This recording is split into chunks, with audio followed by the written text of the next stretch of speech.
सुख दुख त्रमवंत ना साधक नहीं मुख न कोई, मुक्त न विरत न विद्या कोई, लोक आलोक देव न हुई। बीदा बीदा माता माता पिता पिता इम लखिया सोई। सुखपति में न जीव ब्रह्म है, जिसती ने संसार को जोए। ਧੰਨ ਧੰਨ ਸਾਹਿਬ ਸ੍ਰੀ ਗੁਰੂ ਗ੍ਰੰਥ ਸਾਹਿਬ ਮਹਾਰਾਜ ਦੀ ਪਾਵਨ ਪਵਿੱਤਰ ਹਜ਼ੂਰੀ ਵਿੱਚ ਸਜੀ ਹੋਏ ਗੁਰੂ ਰੂਪ ਗੁਰੂ ਖਾਲਸਾ ਸਾਧ ਸੰਗਤ ਜੀ, ਆਓ ਪਿਆਰ ਸਤਿਕਾਰ ਸਹਿਤ ਫਤਿਹ ਉਚਾਰਨ ਕਰੀਏ। ਵਾਹਿਗੁਰੂ ਜੀ ਕਾ ਖਾਲਸਾ, ਵਾਹਿਗੁਰੂ ਜੀ ਕੀ ਫਤਿਹ। ਧੰਨ ਧੰਨ ਸਤਿਗੁਰੂ ਗੁਰੂ ਗੋਬਿੰਦ ਸਿੰਘ ਸਾਹਿਬ ਜੀ ਮਹਾਰਾਜ, ਧੰਨ ਧੰਨ ਭਾਈ ਦਇਆ ਸਿੰਘ ਜੀ, ਜੋ ਜੀਵ ਦੇ ਕਰਮਾਂ ਦਾ ਨਿਰਣਾ ਅਤੇ ਹੋਰ ਬਹੁਤ ਸਾਰੇ ਭਜਨ ਜਿਸ ਦੇ ਵਿੱਚ ਜੀਵ ਨੂੰ ਗਿਆਨ ਹੁੰਦਾ ਹੈ, ਆਪਣਾ ਬ੍ਰਹਮ ਦਾ ਗਿਆਨ, ਆਪਣਾ ਗਿਆਨ, ਇਹ ਹਰ ਪ੍ਰਕਾਰ ਦਾ ਗਿਆਨ ਆਪਾਂ ਨੂੰ ਪ੍ਰਾਪਤ ਹੋ ਰਿਹਾ ਹੈ, ਜੋ ਬਹੁਤ ਸੋਝੀ ਵਾਲੀ ਚੀਜ਼ ਹੈ, ਵਿਚਾਰ ਵਾਲੀ ਚੀਜ਼ ਹੈ। ਖਾਸ ਕਰਕੇ ਜਿਹੜੇ ਬਹੁਤ ਨਾਮ ਦੇ ਅਭਿਆਸੀ ਪੁਰਸ਼ ਨੇ, ਉਹਨਾਂ ਲਈ ਬਹੁਤ ਖਾਸ ਗਿਆਨ ਹੈ। ਸੋ ਇਸ ਤਰ੍ਹਾਂ ਇਹ ਪੜ੍ਹਨ ਦੇ ਨਾਲ, ਸੁਣਨ ਦੇ ਨਾਲ ਅਵਸਥਾ ਦੇ ਵਿੱਚ ਬੜਾ ਫਰਕ ਪੈਂਦਾ ਹੈ। ਕਈ ਗੱਲਾਂ ਦੀ ਸੋਝੀ ਪੈਦਾ ਹੋ ਜਾਂਦੀ ਅੰਦਰ।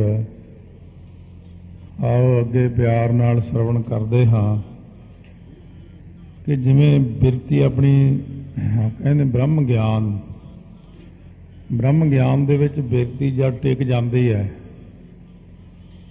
ਉਹ ਪਿੱਛੇ ਜੋ ਸਾਰਾ ਕੁਝ ਕਹਿ ਕੇ ਆਏ ਨੇ ਉਹ ਸਭ ਖਤਮ ਹੋ ਜਾਂਦਾ ਹੈ। ਸੋ ਇਹਦੇ ਪ੍ਰਮਾਣ ਦੇ ਵਿੱਚ ਆਪਾਂ ਇੱਕ ਗੱਲ ਕਹਿ ਸਕਦੇ ਹਾਂ ਕਿ ਜਿਵੇਂ ਇੱਕ ਬਹੁਤ ਵੱਡਾ ਹਾਲ ਕਮਰਾ ਬੈਂਕ ਵਾਲਿਆਂ ਨੂੰ ਦਿੱਤਾ ਕਿਸੇ ਨੇ, ਉਹਨਾਂ ਨੇ ਉਹਦੇ ਵਿੱਚ ਛੋਟੇ ਛੋਟੇ ਕੈਬਨ ਜੇ ਬਣਾਏ ਪਲਾਈ ਦੇ, ਬੜਾ ਰੌਲਾ ਰਹਿੰਦਾ ਉੱਥੇ, ਆਉਣ ਜਾਣ ਬਣਿਆ ਰਹਿੰਦਾ ਦੁਨੀਆ ਦਾ। ਫਿਰ ਉਹ ਉੱਥੋਂ ਛੱਡ ਕੇ ਚਲੇ ਜਾਣ, ਕਿਤੇ ਹੋਰ ਚਲੇ ਗਏ, ਉਹ ਬੰਦੇ ਨੇ ਉਹ ਸਾਰਾ ਕੁਝ ਉੱਥੋਂ ਪਾਸੇ ਕਰ ਦਿੱਤਾ। ਇਹ ਸਾਰਾ ਹਾਲ ਕਮਰਾ ਖਾਲੀ ਹੋ ਗਿਆ। ਨਾ ਹੁਣ ਉੱਥੇ ਕੋਈ ਆਉਂਦਾ ਹੈ, ਨਾ ਕੋਈ ਜਾਂਦਾ ਹੈ, ਨਾ ਕੋਈ ਵੱਖਰੇ ਕੈਬਨ ਨੇ, ਕੁਝ ਨਹੀਂ ਰਿਹਾ ਉੱਥੇ। ਹਾਲ ਜ਼ੀਰੋ ਦੀ ਤਰ੍ਹਾਂ ਸੁੰਨ ਦਸ਼ਾ ਵਿੱਚ ਚਲਿਆ ਗਿਆ, ਜਿਵੇਂ ਜ਼ੀਰੋ ਦੇ ਵਿਚਕਾਰ ਖਾਲੀ ਖਾਲੀ ਰਹਿੰਦਾ। ਬ੍ਰਹਮ ਗਿਆਨੀ ਦੇ ਅੰਦਰ ਵੀ ਇਸੇ ਤਰ੍ਹਾਂ ਹੀ ਹੋ ਜਾਂਦਾ ਹੈ। ਜਿਵੇਂ ਪਹਿਲਾਂ ਦੱਸਿਆ ਇੰਨਾ ਕੁਝ ਆਪਾਂ ਨੂੰ, ਉਹ ਸਾਰਾ ਕੁਝ ਮੁੱਕ ਕੇ ਬ੍ਰਹਮ ਗਿਆਨੀ ਦੇ ਅੰਦਰ ਇੱਕ ਐਸੀ ਦਸ਼ਾ ਬਣ ਜਾਂਦੀ ਹੈ ਜਿਸ ਦਾ ਕਥਨ ਸੁਣ ਕੇ ਹੀ ਪਤਾ ਲੱਗਦਾ ਹੈ ਕਿ ਕਿੰਨਾ ਕੁ ਉਹਦਾ ਗਿਆਨ, ਯਥਾਰਥ ਗਿਆਨ ਕਿੱਥੇ ਖੜ ਜਾਂਦਾ ਜਾ ਕੇ। ਸੋ ਇਹਨੂੰ ਪ੍ਰਕਿਰਤ ਵਾਕ ਕਹਿੰਦੇ ਨੇ ਬ੍ਰਹਮ ਗਿਆਨ ਦੇ ਵਿੱਚ। ਸੋ ਆਓ ਸਰਵਣ ਕਰਦੇ ਹਾਂ ਪਿਆਰ ਸਤਿਕਾਰ ਨਾਲ, ਰਸਨਾ ਨੂੰ ਕਰੀਏ ਪਵਿੱਤਰ। ਗੱਜ ਕੇ ਆਖੋ ਸਤਿਨਾਮ ਸ੍ਰੀ ਵਾਹਿਗੁਰੂ ਸਾਹਿਬ ਜੀਓ। ਸਤਿਨਾਮ ਸ੍ਰੀ ਵਾਹਿਗੁਰੂ ਸਾਹਿਬ ਜੀਓ। ਸਵਈਆ ਛੰਦ ਨੇ ਬਿਨਾਸ਼ ਸੁਖ ਦੁਖ ਧਰਮਵੰਤ ਨਾ, ਸਾਧਕ ਨਹੀਂ ਮੁਖ ਨਾ ਕੋਈ। ਹੁਣ ਜਦੋਂ ਇਹ ਸੁਭਾਵਕ ਸਥਿਤੀ ਦੀ ਬਿਰਤੀ 'ਚ ਬ੍ਰਹਮ ਗਿਆਨ ਹੁੰਦਾ ਹੈ, ਬ੍ਰਹਮ ਗਿਆਨ ਦੀ ਬਿਰਤੀ ਇੱਕ ਰਾਸ ਟਿਕ ਜਾਂਦੀ ਹੈ। ਉਹ ਜਿਹੜੇ ਪਹਿਲਾਂ ਆਪਾਂ ਕਰਮ ਕਰਦੇ ਹੁੰਦੇ ਆ, ਅੰਧਿਆਰੇ ਦੀਪਕ ਚਹੀਆ, ਇੱਕ ਬਸਤ ਗੋਚਰ ਲਹੀਆ। ਹਨੇਰੇ ਵਿੱਚ ਦੀਵਾ ਲੋੜ ਪੈਂਦੀ ਹੈ, ਦੀਵਾ ਜਗਾ ਕੇ ਅਗੋਚਰ ਜਾਂਦੀ ਹੈ। ਬਸਤ ਅਗੋਚਰ ਪਾਈ, ਘਟ ਦੀਪਕ ਰਹਿਆ ਸਮਾਈ। ਉਹ ਜਦੋਂ ਅਗੋਚਰ ਆਤਮਿਕ ਵਸਤੂ ਕਰੋੜਾਂ ਅਰਬਾਂ ਖਰਬਾਂ ਸੂਰਜਾਂ ਦਾ ਗਿਆਨ ਅੰਦਰ ਪ੍ਰਗਟ ਹੋਇਆ, ਪਹਿਲਾ ਜਿਹੜਾ ਗਿਆਨ ਸੀ ਦੀਵੇ ਦੇ ਤੁੱਲ ਬਾਹਰੋਂ ਸੁਣਦੇ ਸੀ, ਉਹ ਹੁਣ ਵਿੱਚ ਹੀ ਲੀਨ ਹੋ ਗਿਆ, ਉਹਦੀ ਲੋੜ ਨਹੀਂ ਪੈਂਦੀ। ਮਹਾਰਾਜ ਨੇ ਜਿਵੇਂ ਬਚਨ ਕੀਤਾ, ਗਿਆਨ ਹੈ ਕਾਰਨ ਕਰਮ ਅਭਿਆਸ, ਗਿਆਨ ਭਇਆ ਤਾਂ ਕਰਮ ਹੈ ਨਾਸ। ਸੋ ਜਿਵੇਂ ਫਲ ਕਾਰਨ ਫੂਲੀ ਬਨ ਰਾਏ, ਬਾਗ ਬਗੀਚਾ ਲਾਉਨੇ ਆ ਫਲ ਖਾਣ ਨੂੰ, ਫੁੱਲ ਲੱਗੇ ਨੇ, ਫਿਰ ਉਹਨੂੰ ਹੌਲੀ ਹੌਲੀ ਫੁੱਲ ਝੜ ਕੇ ਫਲ ਲੱਗ ਗਿਆ, ਸੋ ਫਲ ਆਪਾਂ ਖਾ ਲਿਆ। ਇਹ ਕਹਿੰਦੇ ਨੇ ਕਿ ਹੁਣ ਜਿਹੜਾ ਫਲ ਸੀ ਉਹਦੀ ਪ੍ਰਾਪਤੀ ਤੱਕ ਆਪਾਂ ਨੂੰ ਇੱਕ ਬੀਜ ਬੀਜਣਾ ਪਿਆ ਸੀ। ਉਹ ਬੀਜ ਨੂੰ ਬੀਜ ਕੇ ਉਹਦੇ ਵਿੱਚੋਂ ਤਣਾ ਟਹਿਣੀਆਂ ਪੱਤੇ ਸਭ ਕੁਝ ਆਇਆ, ਫੁੱਲ ਆਇਆ, ਫਲ ਆਇਆ। ਉਹ ਫਲ ਆਪਾਂ ਖਾ ਲਿਆ, ਕਿੱਥੋਂ ਚੱਲੇ ਸੀ ਤੇ ਕਿੱਥੇ ਪਹੁੰਚ ਗਏ। ਇਸੇ ਤਰ੍ਹਾਂ ਹੀ ਇੱਧਰੋਂ ਸ਼ੁਰੂ ਕਰਦੇ ਆ ਨਾਮ ਵਾਲੇ ਪਾਸੇ, ਹੌਲੀ ਹੌਲੀ ਜਿੰਨਾ ਕੁਝ ਹੁਣ ਦੱਸਦੇ ਨੇ ਕਿ ਜਿਹੜਾ ਜਗਿਆਸੂ ਸ਼ੁਰੂ ਕਰਦਾ ਹੈ ਇਹ ਵਿਨਾਸ਼, ਨਾਸ ਹੋ ਜਾਣਾ, ਸੁੱਖ ਦੁੱਖ ਆਦਿਕ, ਧਰਮ ਦਾ ਕਮਾਉਣਾ ਤੇ ਸਾਧਨਾ ਕਰਨੀ, ਮਮੋਕਸ਼ੂ ਜਗਿਆਸੂ ਬਣਨਾ, ਮੁਕਤ ਹੋਣ ਦੀ ਇੱਛਾ ਕਰਨੀ। ਜਦੋਂ ਹੁਣ ਬ੍ਰਹਮ ਗਿਆਨ ਹੀ ਹੋ ਗਿਆ, ਹੁਣ ਇਹਨਾਂ ਗੱਲਾਂ ਦੀ ਉੱਥੇ ਲੋੜ ਨਹੀਂ ਪੈਂਦੀ ਕਿ ਮੈਂ ਜਗਿਆਸੂ ਬਣਾ, ਦੁੱਖ ਜਾਂ ਸੁੱਖ। ਇਹ ਉੱਥੇ ਆ ਗਿਆ ਕਿ ਜੋ ਨਰ ਦੁੱਖ ਮੈਂ ਦੁੱਖ ਨਹੀਂ ਮਾਨੈ, ਸੁੱਖ ਸਨੇਹ ਔਰ ਭੈ ਨਹੀਂ ਜਾ ਕੇ ਕੰਚਨ ਮਾਟੀ ਮਾਨੈ।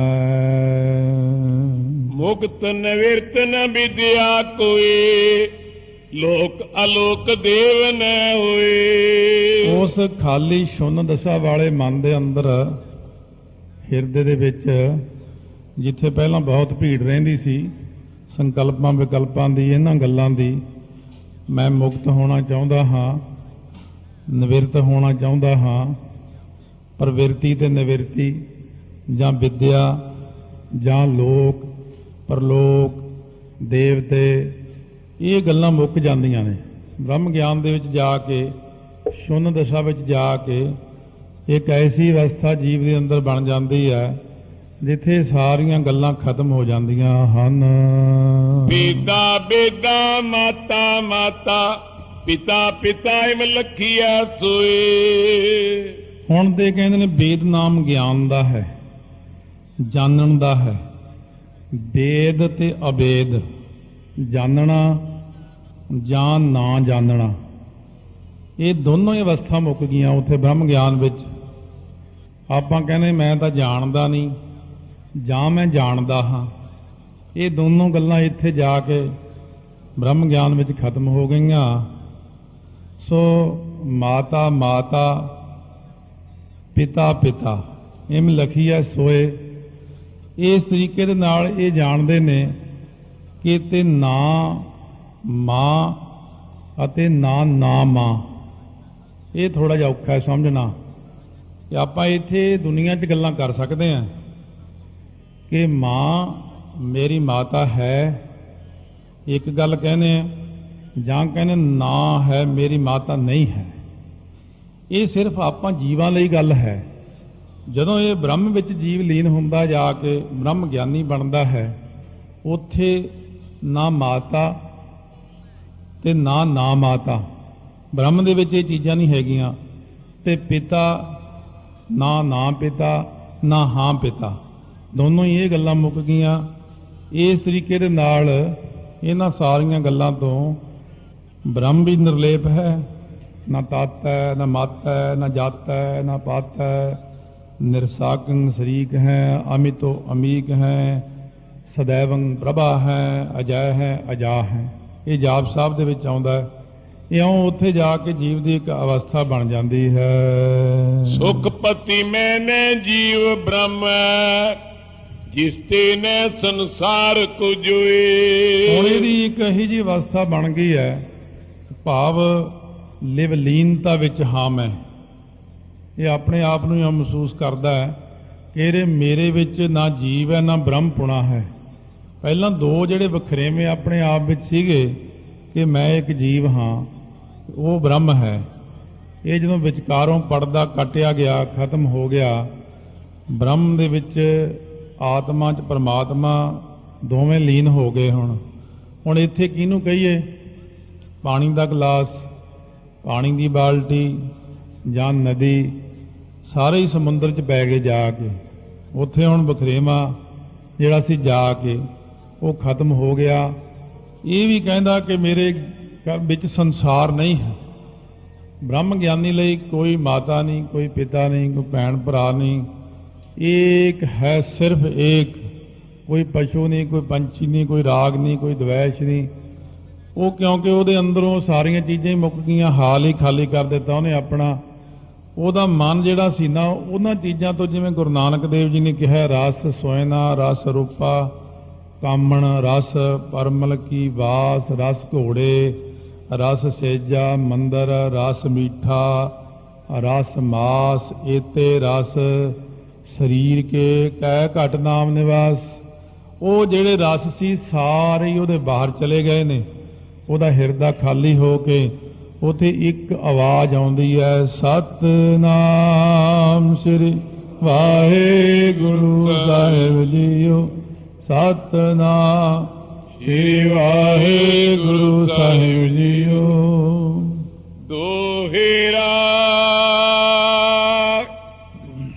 ਇਤਿਆਦਿਕ ਜੇ ਵਾਕ, ਅਰਥ ਨ ਜੇ ਵੀ ਵਿਚਾਰ। ਉਹ ਜਿਹੜੇ ਵਾਕ ਜੋ ਵਿਕਾਰ ਜਾਂ ਦਵੈਸ਼ ਦੇ ਲਖਾਇਕ ਨਾ ਹੋਣ, ਤੇ ਇਸ ਤਰੀਕੇ ਦੇ ਨਾਲ ਇੱਕ ਰਸ ਜਿੱਥੇ ਬਹੁਤ ਘਣ ਆਨੰਦਤਾ ਦਾ ਲਖਾਇਕ ਇਹ ਵਾਕ ਹਨ, ਜਿਹੜੇ ਮਨ ਦੇ ਅੰਦਰ ਘਣ ਆਨੰਦਤਾ ਹੁੰਦੀ ਬਹੁਤ, ਜਿੱਥੇ ਸਿਰਫ ਆਨੰਦ ਹੈ, ਦੂਜੀ ਗੱਲ ਕੋਈ ਨਹੀਂ ਹੈ। ਵਾਕ ਪ੍ਰਕਿਰਤ ਪਛਾਨੀਏ, ਜਿਨ ਕੋ ਇਮ ਨਿਰਧਾਰ। ਇਹਨੂੰ ਪ੍ਰਕਿਰਤ ਵਾਕ ਕਹਿੰਦੇ ਨੇ। ਇਹਨਾਂ ਨੂੰ ਇਸ ਤਰੀਕੇ ਨਾਲ ਜਾਣ ਲਓ ਕਿ ਹੁਣ ਤੱਕ ਇਸੇ ਦੀ ਵਿਆਖਿਆ ਚੱਲ ਰਹੀ ਸੀ ਕਿ ਪ੍ਰਕਿਰਤਕ ਵਾਕ ਇਹਨਾਂ ਨੂੰ ਕਿਹਾ ਜਾਂਦਾ ਹੈ, ਜਿਨ੍ਹਾਂ ਦੇ ਵਿੱਚ ਆਨੰਦ ਹੀ ਆਨੰਦ ਹੈ। ਜਿੱਥੇ ਬੰਦ ਕੱਟਿਆ ਜਾ ਰਿਹਾ ਹੈ ਉਥੇ ਆਨੰਦ ਹੀ ਆਨੰਦ ਹੈ। ਉਥੇ ਤਿਉੜੀਆਂ ਨਹੀਂ ਪਾਉਂਦਾ, ਸੀ ਨਹੀਂ ਕਰਦਾ, ਸਿਰ ਤੇ ਆਰਾ ਚੱਲਦਾ, ਆਨੰਦ ਹੈ। ਸਵਈਆ ਛੰਦ ਜਿਸ ਤੇ ਭੂਤ ਪਏ ਸਭ ਉਤਪਤ, ਪੁਨ ਜਿਸ ਤੇ ਜੀਵਤ ਥਿਤ ਹੋਏ। ਹੁਣ ਸਾਹ ਵਿਕਲਪ ਵਾਕਿਆ ਚੱਲੇ ਨੇ। ਇੱਕ ਇਹ ਸਾਹ ਵਿਕਲਪ ਵਾਕ ਹੁੰਦੇ ਨੇ, ਜਿਹਦੇ ਕਰਕੇ ਜਿਹੜੇ ਨੇ ਭੂਤ ਤੋਂ ਭਾਵ ਇੱਥੇ ਹੁੰਦਾ ਜੀਵ। ਪੰਜ ਭੂਤ, ਆਪਾਂ ਕਹਿੰਦੇ ਪੰਜ ਭੂਤਕ ਚੋਲਾ ਤਿਆਗ ਗਿਆ। ਇਹ ਪੰਜ ਤੱਤਾਂ ਨੂੰ ਕਿਹਾ ਹੈ। ਇਹ ਜਿਹੜਾ ਸਰੀਰ ਹੈ ਜਿਹਦੇ ਕਰਕੇ ਜੀਵ ਪੈਦਾ ਹੋਏ ਨੇ, ਜਿਸ ਕਰਕੇ ਜੀਵ ਫਿਰ ਜਿਉਂਦੇ ਰਹਿੰਦੇ ਨੇ, ਜਿਸ ਕਰਕੇ ਇਹ ਕਰਦੇ ਨੇ ਕਰਮ, ਜਿਸ ਸ਼ਕਤੀ ਕਰਕੇ।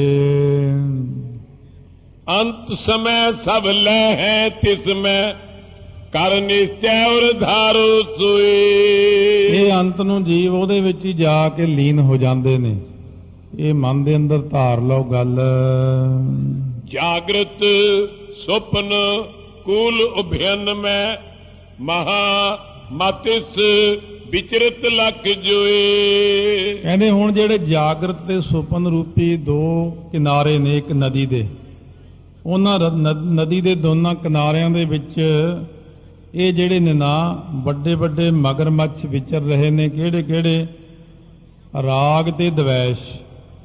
ਇਹਨਾਂ ਰਾਗ ਤੇ ਦਵੈਸ਼ ਰੂਪੀ ਮੱਛਾਂ ਤੋਂ ਉਹ ਜੀਵ ਜਿਹੜਾ ਹੈ ਉਹ ਵੱਖਰਾ ਹੋ ਜਾਂਦਾ ਹੈ, ਕਿਉਂਕਿ ਇਹ ਬੜੀ ਡੂੰਘੀ ਇੱਕ ਨਦੀ ਹੈ, ਜਿਸ ਨਦੀ ਦੇ ਵਿੱਚ ਈਰਖਾ ਹੈ, ਰਾਗ ਦਵੈਸ਼ ਹੈ, ਇਹ ਮਗਰਮੱਛ ਹਨ। ਇਹ ਦੋਨੋਂ ਅਵਸਥਾ 'ਚ ਨੇ, ਇੱਕ ਜਾਗਰਤ ਵਿੱਚ ਨੇ, ਕਿਉਂਕਿ ਆਪਾਂ ਜਾਗਦੇ ਹੋਏ ਕਿਸੇ ਨਾਲ ਈਰਖਾ ਕਰਦੇ ਹਾਂ, ਦਵੈਸ਼ ਕਰਦੇ ਹਾਂ, ਮਾੜਾ ਭਲਾ ਕਹਿੰਦੇ ਹਾਂ, ਅਤੇ ਸੁਪਨੇ ਵਿੱਚ ਵੀ ਆਪਾਂ ਇਹੀ ਕਰਦੇ ਹਾਂ। ਉਹ ਮੈਨੂੰ ਚੰਗਾ ਨਹੀਂ ਲੱਗਦਾ, ਜਾਂ ਉਹਨੂੰ ਦੇਖ ਕੇ ਰੋ ਪਿਆ, ਹੱਸ ਪਿਆ। ਸਖੋਪਤ ਵਿੱਚ ਕਹਿੰਦਾ ਮੈਨੂੰ ਕੋਈ ਸੁਪਨਾ ਹੀ ਨਹੀਂ ਆਇਆ। ਇਸ ਕਰਕੇ ਇੱਥੇ ਦੋ ਪ੍ਰਮਾਣ ਇਹੀ ਚੀਜ਼ਾਂ ਦੱਸੀਆਂ, ਇੱਕ ਜਾਗਰਤ ਅਵਸਥਾ, ਇੱਕ ਸੁਪਨ ਅਵਸਥਾ। ਇਹ ਦੋ ਕਿਨਾਰੇ ਨੇ। ਇਹਨਾਂ ਦੇ ਵਿਚਕਾਰ ਇਹ ਜਿਹੜਾ ਜੀਵ ਹੈ ਈਰਖਾ ਰੂਪੀ ਮਗਰ ਮੱਛਾਂ ਦੇ ਵਿੱਚ ਵਿਕਾਰਾਂ ਵਿੱਚ ਇਹ ਜੀਵ ਘਿਰਿਆ ਹੋਇਆ ਹੈ।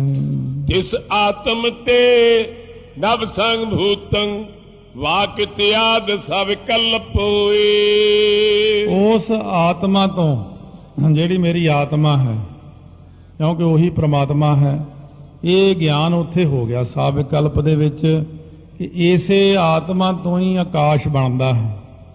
ਜਦੋਂ ਇਹ ਗਿਆਨ ਜਾ ਕੇ ਭਗਤੀ ਨਾਲ ਹੋਵੇ ਤਾਂ ਆਨੰਦ ਆਉਂਦਾ। ਹੁਣ ਤਾਂ ਸਿਰਫ ਆਪਾਂ ਸੁਣਨ ਮਾਤਰ ਹੈ, ਬਸ ਸੁਣ ਲਿਆ ਆਪਾਂ ਨੇ, ਪਰ ਭਗਤੀ ਦੀ ਦਸ਼ਾ ਵਿੱਚ ਇਹ ਗੱਲ ਬਣ ਜਾਂਦੀ ਅੰਦਰ ਕਿ ਮੇਰੀ ਹੀ ਉਹ ਆਤਮਾ ਹੈ ਜਿਸ ਕਰਕੇ ਸਾਰਾ ਬ੍ਰਹਿਮੰਡ ਬਣਿਆ ਹੈ, ਇਹ ਸਾਰੀਆਂ ਚੀਜ਼ਾਂ ਬਣੀਆਂ ਨੇ, ਆਕਾਸ਼ ਆਦਿਕ ਬਣੇ ਨੇ, ਇਹ ਪੰਜੇ ਤੱਤ ਬਣੇ ਨੇ। ਇਸ ਤਰ੍ਹਾਂ ਮਨ ਦੇ ਅੰਦਰ ਵਿਚਾਰਦਾ ਹੈ। ਜੋ ਪਈ ਸਤਿਅੰ ਗਿਆਨ ਮਨੰਤੰ ਬ੍ਰਹਮ। ਹੁਣ ਜਿਹੜੇ ਨੇ ਵਾਕ ਨਿਰਵਿਕਲਪ ਵਾਕ, ਇਹਨਾਂ ਦੇ ਵਿੱਚ ਕਹਿੰਦੇ ਨੇ ਸਤਿਅੰ ਗਿਆਨ ਮਨੰਤ ਬ੍ਰਹਮ। ਇਹ ਜਿਹੜਾ ਬ੍ਰਹਮ ਹੈ ਉਹ ਸਤ ਹੈ, ਸਤ ਰੂਪ ਹੈ, ਉਹ ਗਿਆਨ ਹੈ, ਉਹ ਬੇਅੰਤ ਹੈ। ਮਿਆਂਗ ਵਿਗਿਆਨ ਰੂਪ ਬਿਨ ਭਰਮ। ਸੋ ਇਸ ਕਰਕੇ ਅੰਗ ਰੂਪ ਜਿਹੜਾ ਹੁੰਦਾ ਅੰਦਰ, ਉਹਦੇ ਤੋਂ ਬਿਨਾਂ ਇਹ ਜੀਵ ਨੂੰ ਭਰਮ ਜਿਹੜਾ ਹੈ ਉਹ ਪਿਆ ਰਹਿੰਦਾ ਹੈ। ਪ੍ਰਾਨ ਹ੍ਰਿਦਯੰਤਰ ਜੋਤੀ ਜੋਏ। ਸੋ ਪ੍ਰਾਣਾਂ ਦੇ ਅੰਦਰ ਤੇ ਹ੍ਰਿਦਯੰਤਰ ਹਿਰਦੇ ਦੇ ਵਿੱਚ ਜਿਹੜੀ ਜੋਤੀ ਅਕਾਲ ਪੁਰਖ ਦੀ ਜੋਤ ਹੈ ਉਹ ਇਹ ਕਰਮ ਕਰਦੀ ਹੈ, ਇਹਨਾਂ ਨੂੰ ਚਲਾਉਂਦੀ ਹੈ। ਨਿਰਵਿਕਲਪ ਵਾਕ ਅਸ ਹੋਏ। ਇਹਨਾਂ ਨੂੰ ਆਪਾਂ ਕਹਿੰਦੇ ਇਹ ਨਿਰਵਿਕਲਪ ਵਾਕ ਹਨ। ਇਹਨਾਂ ਵਾਕਾਂ ਦੇ ਨਾਲ ਆਪਾਂ ਨੂੰ ਇਹਨਾਂ ਗੱਲਾਂ ਦਾ ਗਿਆਨ ਹੁੰਦਾ ਹੈ। ਦੋਹੇਰਾ ਨਿਰਵਿਕਲਪ ਆਦਿਕ ਲਖੋ ਮਹਾਵਾਕ ਤੇ ਆਨ। ਹੁਣ ਕਹਿੰਦੇ ਜਿਹੜੇ ਨਿਰਵਿਕਲਪ ਤੁਹਾਨੂੰ ਵਾਕ ਦੱਸੇ ਨੇ ਤੇ ਇੱਕ ਸਾਵਿਕਲਪ ਵਾਕ ਦੱਸੇ ਨੇ, ਇਹ ਜਿਹੜੇ ਵਾਕ ਨੇ ਕਰਾਉਂਦੇ ਤਾਂ ਗਿਆਨ ਹੀ ਨੇ ਆਪਾਂ ਨੂੰ। ਜਿਵੇਂ ਆਪਾਂ ਕਿਹਾ ਸਤਿਅੰ ਗਿਆਨ ਮਨੰਤੰ ਬ੍ਰਹਮ, ਬਈ ਉਹ ਵਾਹਿਗੁਰੂ ਸਤ ਰੂਪ ਹੈ, ਉਹ ਗਿਆਨ ਹੈ, ਉਹ ਵਾਹਿਗੁਰੂ ਮਨੰਤ ਬ੍ਰਹਮ ਭਾਵ ਅਨੰਤ ਹੈ। ਇਹ ਇੱਕ ਪਹਿਲਾਂ ਆਏ ਸੀਗੇ ਆਪਣੇ, ਜਿਹੜੇ ਆਪਾਂ ਪਿੱਛੇ ਕੱਲ ਹੀ ਸੁਣੇ ਸੀਗੇ ਵੇਦਾਂ ਦੇ ਮਹਾਵਾਕ ਤੋਂ। ਇਹ ਜਿਹੜਾ ਆਪਾਂ ਨੇ ਵਾਕ ਇਹ ਸ਼ਰਵਣ ਕੀਤਾ ਸੀ ਕਿ ਆਤਮਾ ਹੀ ਬ੍ਰਹਮ ਹੈ ਅਥਵਾ ਇਹ ਜੀਵ ਹੀ ਬ੍ਰਹਮ ਹੈ। ਅੰਗ ਬ੍ਰਹਮ ਅਸਮੀ ਆਦਿਕ ਵਾਕ ਸੁਣੇ ਸਨ, ਤੇ ਇੱਕ ਅੱਜ ਇਹ ਵਾਕ ਸੁਣੇ ਦੋ, ਸਾਵਿਕਲਪ ਤੇ ਨਿਰਵਿਕਲਪ। ਕਹਿੰਦੇ ਇਹ ਜਿਹੜੇ ਦੋਨੋਂ ਵਾਕ ਨੇ ਨਾ, ਇਹ ਨਿਰਵਿਕਲਪ ਆਦਿਕ, ਇਹ ਜਿੰਨੇ ਵੀ ਵਾਕ ਨੇ ਸਾਰੇ, ਇਹ ਵਾਕ ਇਹਨਾਂ ਦੇ ਵਿੱਚ ਥੋੜਾ ਥੋੜਾ ਫਰਕ ਹੈ, ਚੀਜ਼ ਇੱਕੋ ਹੀ ਹੈ ਸਾਰੀ। ਵਾਕ ਅਵਾਂਤਰ ਜਾਨ ਸਭ ਜੈਸੇ ਕਰੇ ਬਖਾਨ। ਹੈ ਉਹਨਾਂ ਤੋਂ ਵੱਖਰੇ, ਨਿਰਵਿਕਲਪ ਆਦਿਕ ਲਖੋ, ਉਹਨਾਂ ਤੋਂ ਕਹਿੰਦੇ ਹੈ ਤਾਂ ਇਹ ਵੱਖਰੇ ਨੇ ਜਿਹੜੇ ਮਹਾਵਾਕ ਤੁਹਾਨੂੰ ਦੱਸੇ ਨੇ। ਤੂੰ ਸਦਾ ਸਲਾਮਤ ਨਿਰੰਕਾਰ ਮਹਾਵਾਕ ਹੈ। ਹੋਰ ਵੀ ਬੜੇ ਮਹਾਵਾਕ ਕੱਲ ਦੱਸੇ ਸਨ। ਗੁਰੂ ਅਰਜਨ ਦੇਵ ਮਹਾਰਾਜ ਨੇ ਕਿਰਪਾ ਕੀਤੀ ਸੀ, ਨਿਰਗੁਣ ਆਪ ਸਰਗੁਣ ਵੀ ਉਹੀ, ਕਲਾ ਧਾਰ ਜਿਨ ਸਗਲੀ ਮੋਹੀ। ਪਰ ਇਹ ਕਹਿੰਦੇ ਨੇ ਇੱਕ ਵਾਕ ਸਾਨੂੰ ਇਹ ਵੀ ਜਣਾਉਂਦੇ ਨੇ, ਜਿਹੜਾ ਪਿੱਛੇ ਸਾਰਾ ਕੁਝ ਕਹਿ ਕੇ ਆਏ ਨੇ, ਜਿਹਦੇ ਕਰਕੇ ਆਪਾਂ ਜਾਣਦੇ ਹਾਂ ਕਿ ਮੇਰੇ ਤੋਂ ਹੀ ਬ੍ਰਹਮ ਹੋਇਆ ਅਥਵਾ ਬ੍ਰਹਮ ਤੋਂ ਆਤਮਾ ਹੈ ਤੇ ਆਤਮਾ ਤੋਂ ਆ ਸਾਰਾ ਕੁਝ ਬਣਦਾ ਹੈ। ਆਤਮਾ ਪਰਮਾਤਮਾ ਇੱਕ ਹੈ। ਜਿੱਥੇ ਜਾ ਕੇ ਦੋਨੋਂ ਅਵਸਥਾ ਇੱਕੋ ਜੈਸੀਆਂ ਬਣ ਜਾਂਦੀਆਂ ਨੇ, ਉਹ ਕਹਿੰਦੇ ਨੇ ਇਹ ਵਾਕ ਅਵੰਤਰ ਜਾਨ। ਇਹ ਹੈ ਥੋੜੇ ਜਿਹਾ ਉਹਦੇ ਨਾਲ ਫਰਕ ਨਾਲ ਵੱਖਰੇ ਨੇ, ਪਰ ਜਣਾਉਂਦੇ ਬ੍ਰਹਮ ਨੂੰ ਹੀ ਹਨ। ਦੋਹੇਰਾ ਕਾਮ ਇੱਕ ਕਰਮ ਨਿਖਿਦ ਬਿਨ ਨਿਤ ਨਮਿਤ ਜੇ ਧੋਏ। ਹੁਣ ਕਹਿੰਦੇ ਨੇ ਕਰਮ ਕਾਂਡ, ਜਿਹੜਾ ਕਰਮ ਕਾਂਡ ਹੈ ਇਹ ਕੀ ਹੈ? ਇੱਕ ਕਰਮ ਤਾਂ ਹੁੰਦਾ ਕਾਮਿਕ ਕਰਮ, ਕਾਮਨਾ ਨੂੰ ਲੈ ਕੇ ਕੋਈ ਕਰਮ ਕਰਦੇ ਆ ਆਪਾਂ, ਉਹਦੇ ਵਿੱਚ ਆਪਾਂ ਕਹਿੰਦੇ ਆ ਕਿ ਇਹ ਨਿਸ਼ਕਾਮ ਨਹੀਂ ਹੈ। ਇਹ ਕਾਮਿਕ ਕਰਮ ਕਹਾਉਂਦੇ ਨੇ ਕਿ ਮੈਂ ਜੇ ਆਹ ਕੰਮ ਬਣ ਜਾਵੇ, ਪਾਠ ਕਰਾਵਾਂ, ਮੈਂ ਨੰਗੇ ਪੈਰੀ ਜਾਵਾਂ, ਜੇ ਮੇਰਾ ਆਹ ਕੰਮ ਹੋ ਜੇ। ਜੋ ਆਪਾਂ ਕਾਮਨਾ ਨੂੰ ਲੈ ਕੇ ਕਰਮ ਕਰਦੇ ਆ ਇਹ ਕਾਮਿਕ ਕਰਮ ਨੇ। ਇਸੇ ਪ੍ਰਕਾਰ ਇੱਕ ਉਹਨਾਂ ਦੇ ਵਿੱਚ ਆ ਜਾਂਦੇ ਨੇ ਨਿਖਿੱਧ, ਨਿਖਿੱਧ ਕਰਮ ਉਹ ਹੁੰਦੇ ਨੇ ਜਿਹੜੇ ਨਾ ਕਰਨੇ ਜੋ ਕਰਮ ਨੇ, ਕੁਰੈਤਾ ਨੇ, ਜਿਵੇਂ ਚਾਰੇ ਕੁਰੈਤਾ ਨਹੀਂ ਕਰਨੀਆਂ, ਨਿਖਿੱਧ ਨੇ ਭਾਈ। ਇਹ ਹੁੱਕਾ, ਹਜਾਮਤ, ਹਲਾਲੋ, ਹਰਾਮ, ਪਰਤਰਿਆ ਰੂਪ ਨਾ ਪੇਖਾ ਨੇਤਰ, ਇਸ ਪ੍ਰਕਾਰ ਦੇ ਜਿੰਨੇ ਵੀ ਕਰਮ ਨੇ ਜਿਹੜੇ ਆਪਾਂ ਨੂੰ ਰੋਕੇ ਹੋਏ ਨੇ, ਜੇ ਉਹ ਕਰੇ ਨਿਖਿੱਧ ਕਰਮ, ਇਹ ਦੂਸਰੇ ਪ੍ਰਕਾਰ ਦਾ ਹੈ। ਕਰਮ ਪ੍ਰਾਸ਼ਚਿਤ ਤੀਨ ਗਿਨ, ਕਰਮ ਕਾਂਡ ਇਹ ਦੁਏ। ਹੁਣ ਪਹਿਲਾਂ ਨਿਤ ਤੇ ਨਿਮਿਤ ਕਰਮ ਸੀ ਜਿਹੜੇ, ਕਾਮਿਕ ਕਰਮ, ਨਿਖਿੱਧ ਕਰਮ। ਅੱਧੀ ਪੰਕਤੀ ਚ ਅੱਗੇ ਲਿਖਿਆ ਨਿਤ ਤੇ ਨਿਮਿਤ ਦੋਏ। ਇਹ ਨਿਤ ਤੇ ਨਿਮਿਤ ਕਰਮ, ਤੇ ਇੱਕ ਹੁੰਦਾ ਕਰਮ, ਨਿਤ ਕਰਮ ਹੁੰਦਾ ਜਿਹੜਾ ਆਪਾਂ ਰੋਜ਼ ਨਿਤਨੇਮ ਕਰਦੇ ਆਂ। ਨਿਮਿਤ ਉਹ ਹੁੰਦਾ ਜਿਹੜਾ ਕਿਸੇ ਦੇ ਨਿਮਿਤ ਕਰਦੇ ਆਂ। ਕੋਈ ਵੀ ਕਰਮ, ਕਿਸੇ ਬਜ਼ੁਰਗ ਦੇ ਨਿਮਿਤ ਪਾਠ ਕਰਾਉਣੇ ਆ, ਐਸਾ ਕਰਮ ਕਰਦੇ ਆਂ। ਹੁਣ ਆ ਗਿਆ ਪ੍ਰਾਇਸ਼ਚਿਤ ਕਰਮ। ਪ੍ਰਾਇਸ਼ਚਿਤ ਕਰਮ ਉਹ ਹੁੰਦਾ ਸਾਡਾ ਜੋ ਕੋਈ ਗਲਤੀ ਹੋ ਜੇ ਉਹਦੇ ਵਜੋਂ ਪ੍ਰਾਇਸ਼ਚਿਤ ਕਰਨਾ। ਇਹ ਇਹਨਾਂ ਨੂੰ 3 ਗਿਣਨਾ ਕਰੋ।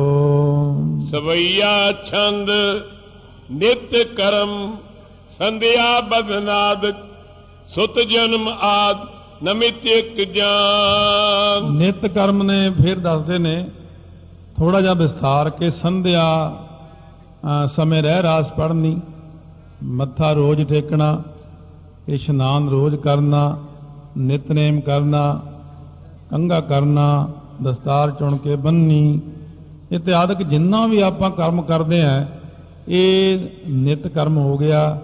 ਫਿਰ ਇੱਕ ਜਿਹੜਾ ਹੁੰਦਾ ਹੈ ਸਾਡਾ ਕਰਮ ਨਿਮਿਤਕ ਕਰਮ, ਜਿਵੇਂ ਪੁੱਤਰ ਆਦਿਕ ਵਾਸਤੇ ਕਰਨਾ, ਪੁੱਤਰ ਪ੍ਰਾਪਤੀ ਲਈ, ਉਹ ਜਿਹੇ ਜਿਹੜੇ ਕਰਮ ਨੇ ਉਹ ਕਿਸੇ ਨਿਮਿਤ, ਆਪਣੇ ਪੁੱਤਰ ਨਿਮਿਤ ਪਾਠ ਕਰਨਾ, ਜਾਂ ਆਪਣੇ ਪਿਤਰਾਂ ਦੇ ਨਿਮਿਤ ਕਰਨਾ, ਜਾਂ ਵੱਡਿਆਂ ਵਾਸਤੇ ਕਰਨਾ, ਕਿਸੇ ਦੇ ਨਿਮਿਤ ਜਿਹੜਾ ਕਰਮ ਕਰਨਾ ਹੈ।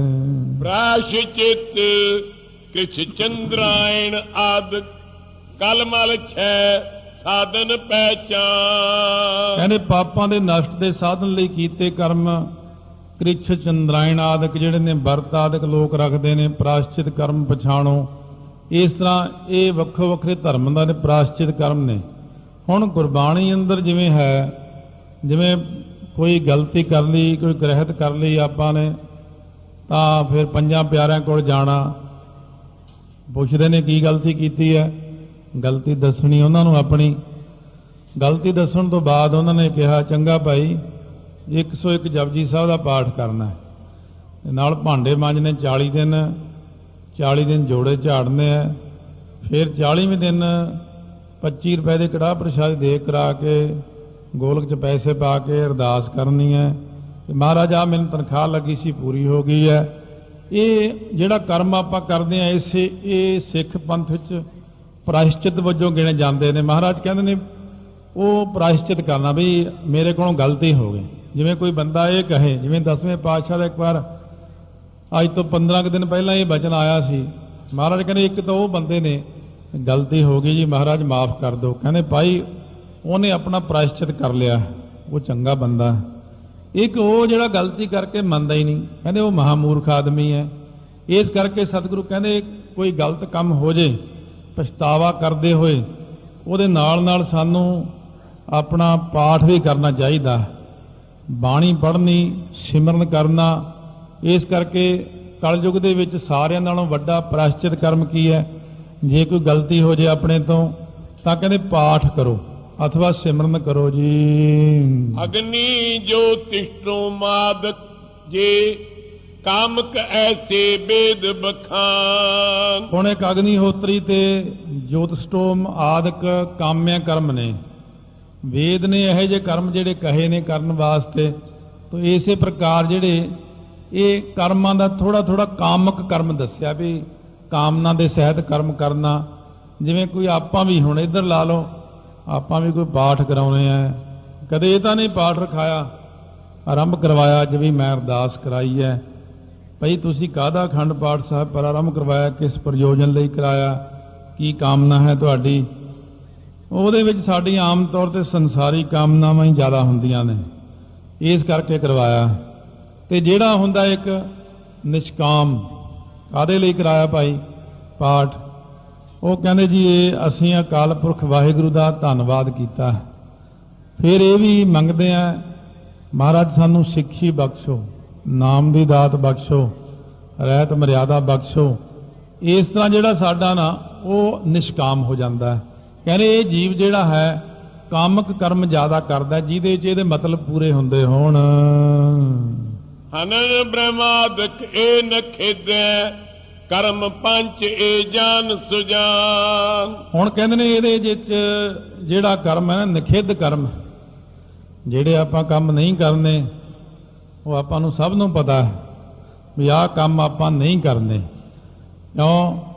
ਸੋ ਇਸ ਤਰੀਕੇ ਦੇ ਨਾਲ ਮਹਾਰਾਜ ਨੇ ਬਾਣੀ 'ਚ ਲਿਖੇ ਨੇ, ਬ੍ਰਾਹਮਣ ਕੈਲੀ ਘਾਤ ਕੰਜਕਾ ਅਣਚਾਰੀ ਕਾ ਧਾਨ ਇਤਿਆਦਿਕ ਮਾੜੇ ਕਰਮ ਕਰਨੇ ਜਿਹੜੇ ਨੇ ਉਹਨਾਂ ਨੂੰ ਨਿਖਿੱਧ ਕਰਮ ਕਹਿੰਦੇ ਨੇ।